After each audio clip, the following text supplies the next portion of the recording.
Happy New Year, everyone. This is Dr. Charles E. Clough, Center of Awakening Consciousness at Church of Truth. And as we are right around the start of the new year, of course, we're into it in a couple of days now. If it's Saturday evening or Sunday morning that you're watching this. But we're in a time of brand new beginning again. And it's a time of reflection for most people. I think of so many different New Year's Eve experiences that I've had.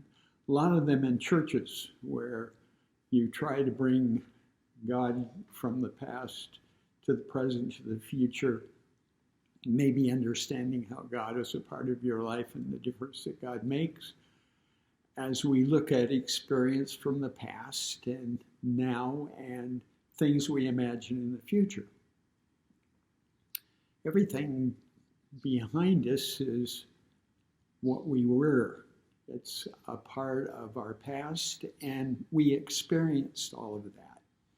Everything behind us was experienced. The good part of it, the bad part of it. If we can look at it right, the neatest part of the bad part was we learned the most from that. And since we realize we're all in formation, that we're not anywhere near perfect, then I suppose we should expect those mistakes. And thank God that we can see they were mistakes. Our present is the accumulation of all that past stuff. And those who believe in reincarnation, to them, there's a lot of back stuff. I suppose it's good we can't remember a lot of it. But regardless, we're who we are now at the time we are. And from the moment we're in, we look into the future, and that's what we imagine is ahead of us. So we go between past experience, kind of thinking about things right now and kind of imagining what we want or where we'll be in the future.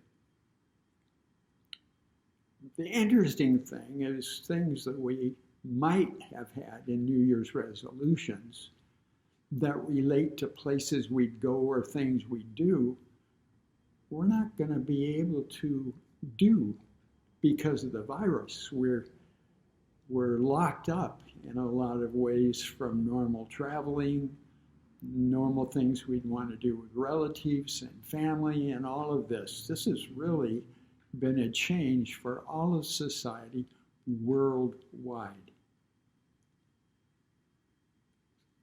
So this is kind of like a New Year's we've never had before.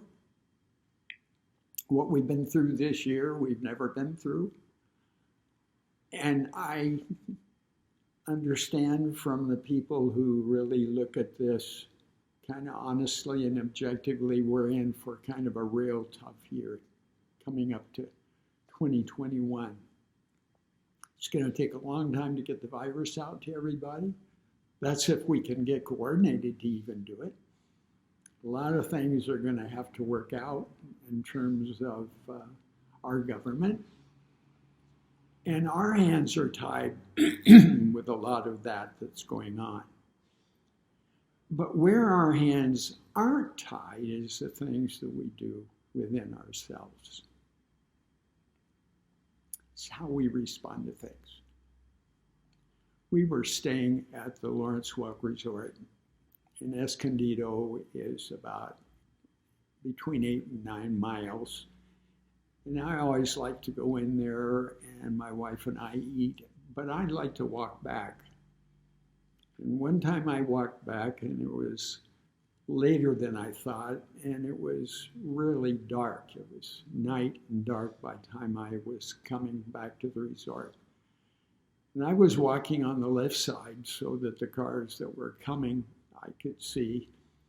And as the car went by and the lights were real bright, I tripped on a hole in the paving. And The next thing I knew, I was doing a front roll and sitting there and had a few cuts and stuff. But the thing that got to me was, how come I did a front roll and wound up not really getting hurt? I didn't land flat on my face. Well, the reason was because all the way through high school, I was in gymnastics and was used to flips and all this kind of thing. So somehow there was a natural reaction from way back there that had me do the normal thing you do when you're up in the air and you're going to land. I did a front roll. The reactions and responses we have tell us a lot of things about ourselves. One of the things that I pray often is, God, I don't want to hide from things that I need to see about me. So help me to be open to the things that will help me grow because I understand them.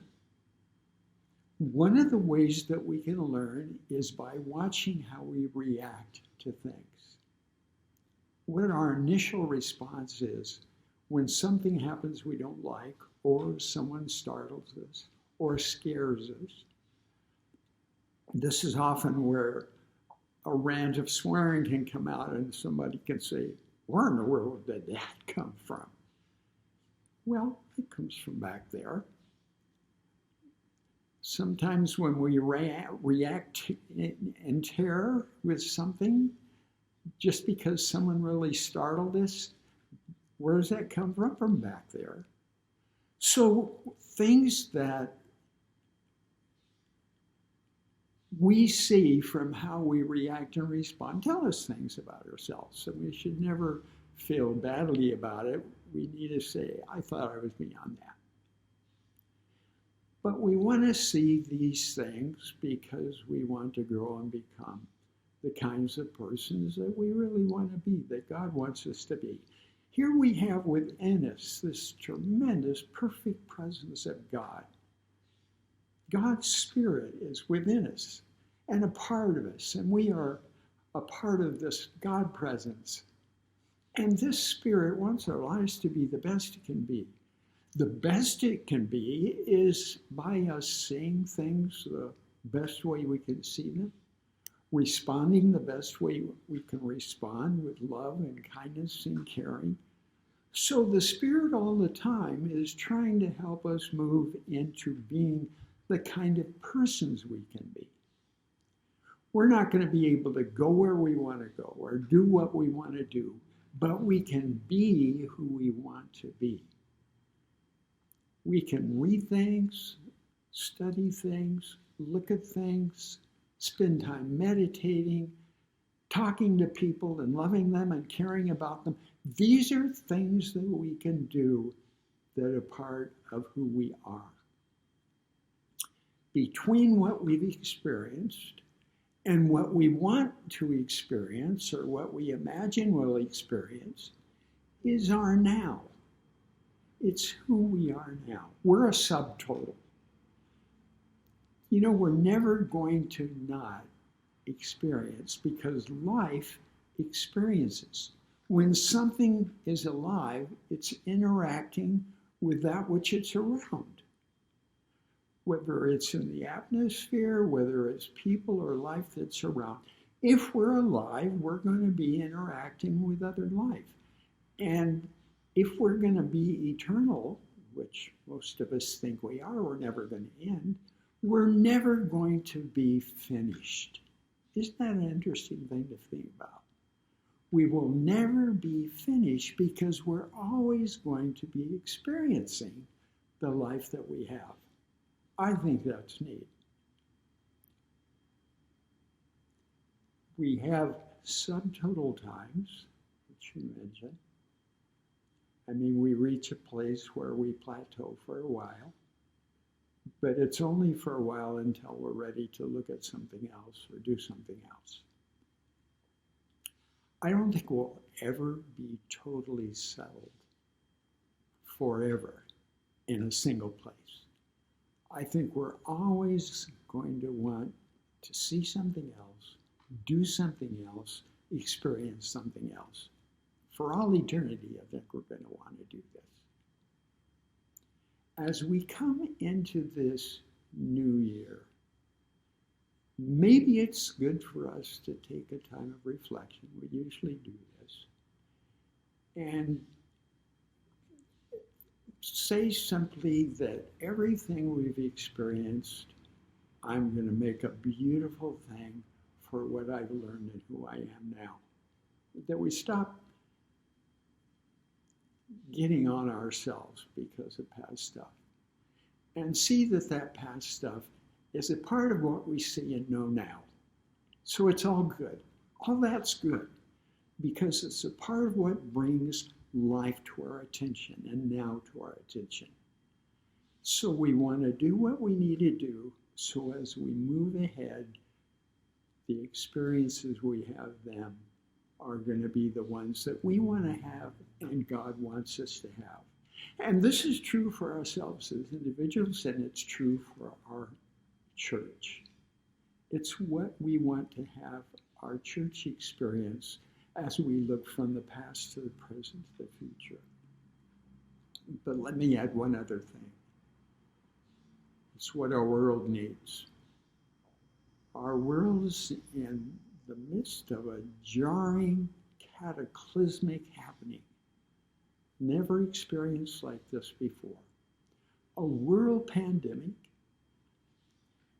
and there's another level of its progression that seems to be spreading faster than the original. We don't know whether that's going to end or there's going to be other parts of that virus that spreads out and becomes even more complicated. We don't know whether the vaccine's going to work for all of it. So this year is very uncertain, like last was too. So the world is in transition. The world needs to learn from the past, and we're in a present, we're in a now we've never been in before. And all of us are trying to imagine a future that is better, that's going to provide a different kind of experience for the world's populations. And my goodness, do we need our governments, the people in our governments, to stop fighting each other and hassling each other and really try to be open to do the right thing. Can God somehow move in the middle of all of this? We believe all of this is taking place within God's presence. But we've got to be open to experience it and respond to it. Well, we can't make our world do it. We can just pray and try to bring good and love into the world that's around us. But nothing stops us from doing it ourselves. You so need to realize that we are in charge of all of our decisions, all of the things we want to do, all of the things we can do if we want to do it, that are within our own possibilities. We can do those things. There's nothing that limits the God levels that we can reach as individuals and as a congregation. So this year, let's open to those things. Let's look forward to them. We have new levels to reach, and we're taking those steps, and we're going to reach those levels.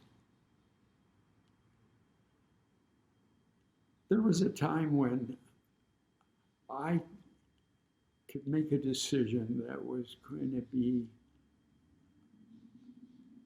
making a major change in my life. And that decision required me to decide some things. And they were things that involved my personal discipline, my personal practices.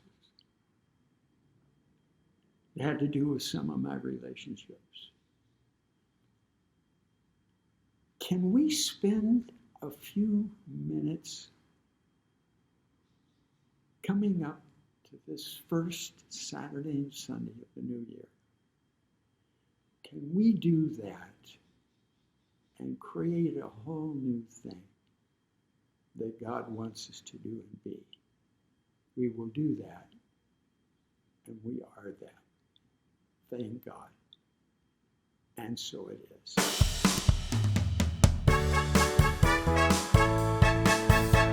The pages turned, now the lessons learned, living in the light of Spirit.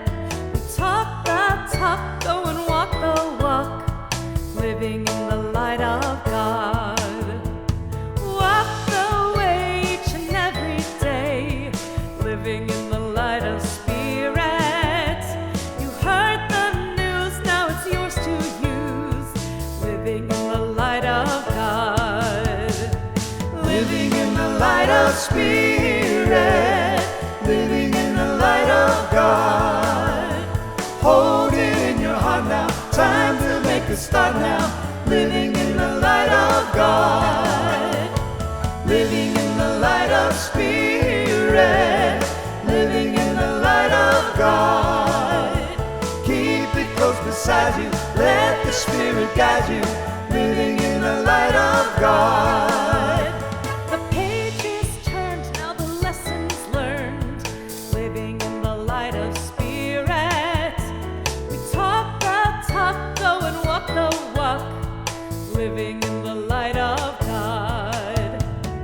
Living in the light of Spirit, living in the light of God. Hold it in your heart now, time to make it start now, living in the light of God. Living in the light of Spirit, living in the light of God. Keep it close beside you, let the Spirit guide you,